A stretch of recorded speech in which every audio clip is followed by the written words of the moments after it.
নমস্কার বন্ধুরা, আজকে আপনাদের দই লস্যি বানিয়ে দেখাবো। তো এখানে নিয়ে নিয়েছি টক দই, চিনি, নুন। তা এই দিয়েই লস্যি বানিয়ে দেখাবো আপনাদের। তা কিভাবে বানায় আপনারা পুরো ভিডিওটাই দেখতে থাকুন। এখানে মিক্সি জার নিয়ে নিয়েছি, টক দইটা এর মধ্যে ঢেলে দেবো। 2 চামচের মতো চিনি দিয়ে দেবো, সামান্য একটু নুন দিয়ে দেবো, সামান্য পরিমাণে বিট নুন দিয়ে দেবো, সামান্য একটু জল দিয়ে দেবো। এটা এবার লস্যি বানিয়ে নিয়ে এসে আপনাদের দেখাচ্ছি। লস্যি বানিয়ে নিয়ে চলে এসেছি, এটা এবার গ্লাসের মধ্যে ঢেলে নেব। গ্লাসের মধ্যে কিছু বরফের টুকরো দিয়ে দেবো। এবার লস্যিটা গ্লাসের মধ্যে ঢেলে দেবো। ওপর থেকে সামান্য একটু দই দিয়ে দেবো।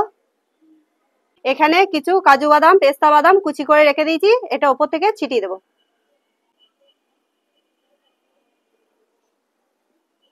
স্ট্র দিয়ে দেবো। এই দেখুন বন্ধুরা, দই লস্যি রেডি। তা কেমন হয়েছে একটু খেয়ে দেখবো। দারুণ হয়েছে খেতে, খুব সুন্দর লাগছে। তা আপনারা এইভাবে একবার বাড়িতে বানিয়ে দেখবেন। আমার রেসিপিগুলো যদি আপনাদের ভালো লেগে থাকে, লাইক করবেন, কমেন্ট করবেন, চ্যানেলটাকে সাবস্ক্রাইব করবেন।